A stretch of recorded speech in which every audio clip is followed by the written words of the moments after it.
Bem, pessoal, eu vou trazer dois assuntos agora que estão conectados um ao outro, né, que representem mais um avanço dentro desse conjunto, desse arcabouço aí da subestação digital. E os dois fazem referência aí a um projeto que nós conduzimos junto com a ISA CETEP de 2022 até o finalzinho do ano passado. O primeiro deles é sobre o CPC e o segundo, embora não tenha sido aplicado nesse projeto da CETEP, seria uma evolução natural do caso que eu vou apresentar nessa primeira apresentação. Bem, então, só para a gente poder contextualizar um pouquinho a aplicação do CPC, da Controle e Proteção Centralizada, eu trouxe uma agenda aí, onde a gente vai falar um pouco do cenário do projeto, né, o que foi, de fato, o projeto de Jaguariúna, depois, como que os CPCs foram utilizados, a gente tem dois métodos de CPC distintos nessa subestação digital. E depois, na sequência, como que foi o fluxo de comunicação desses CPCs com o sistema SCADA e entre eles também, as consequências da redução do espaço de controle dentro da sala.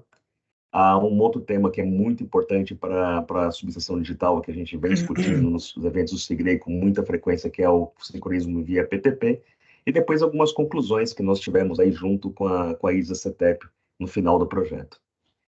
Então, para iniciar, né, o projeto de Jaguariúna foi iniciado de fato ali em março de 2021, com as assinaturas de contrato, workstation, mas de fato a parte técnica começou para valer em 2022.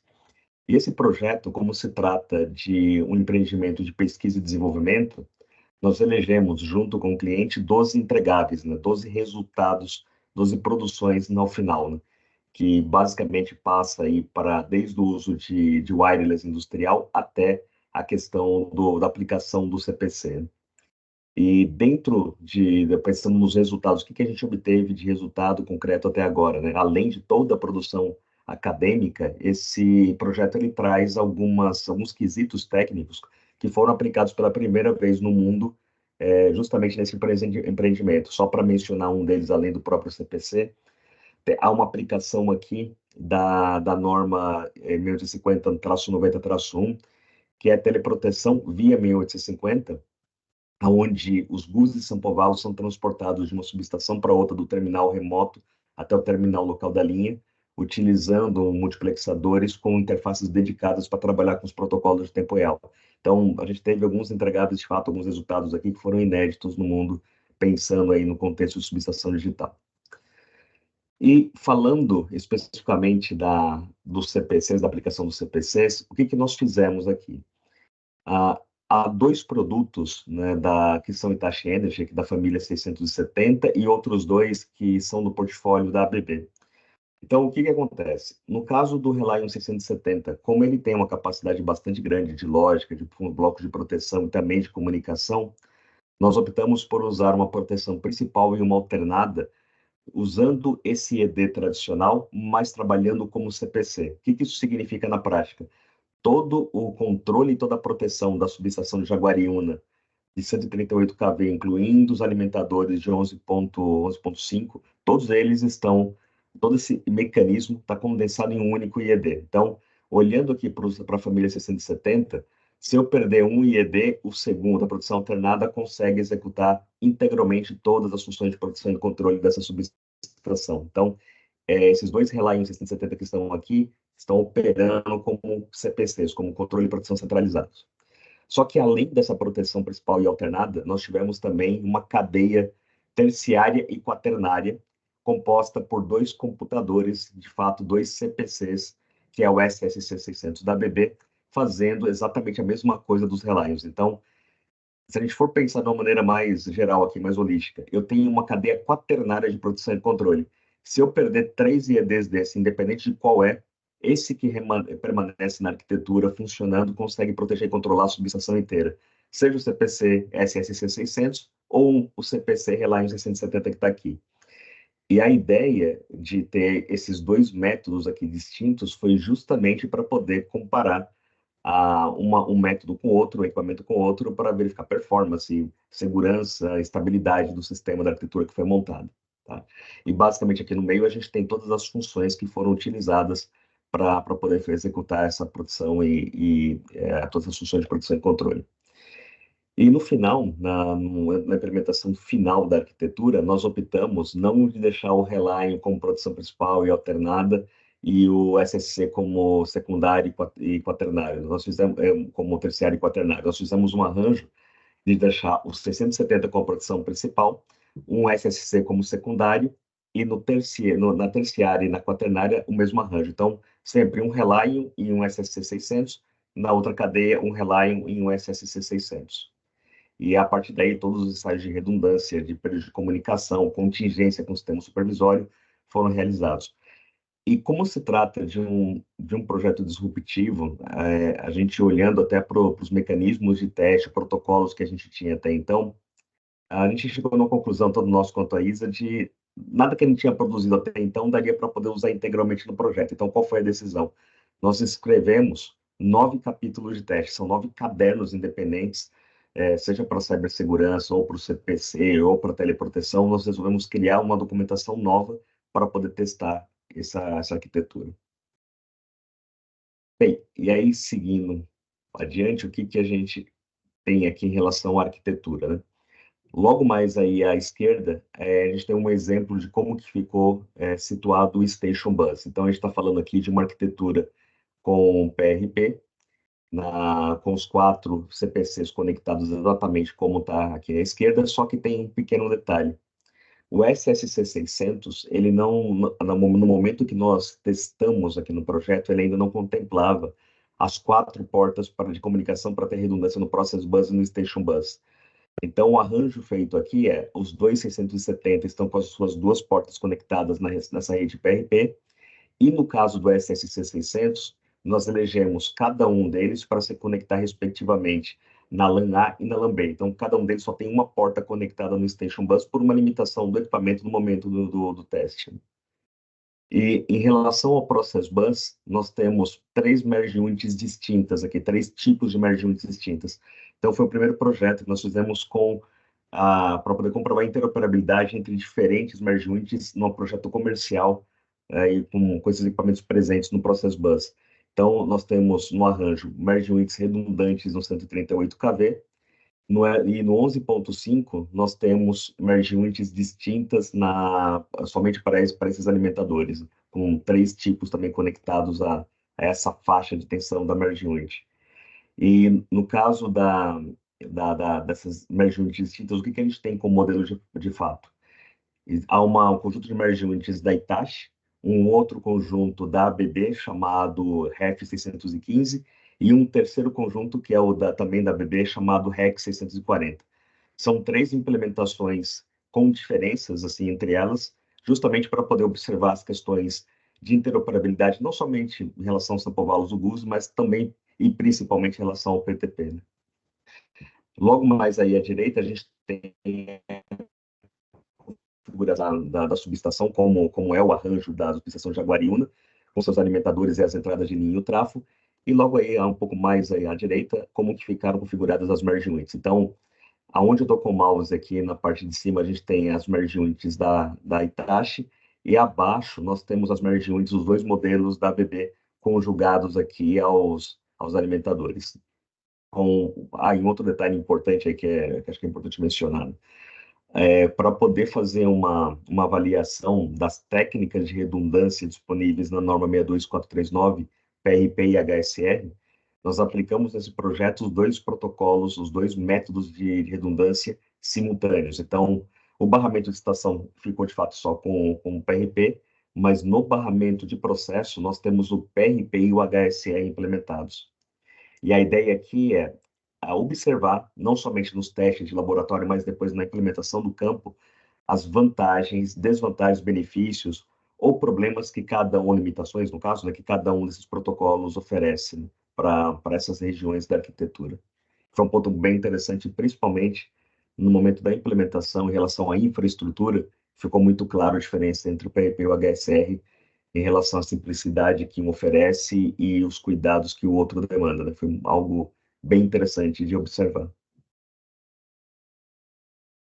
Bem, e em relação à integração com o sistema supervisório, aqui tem um ponto bastante importante, pessoal.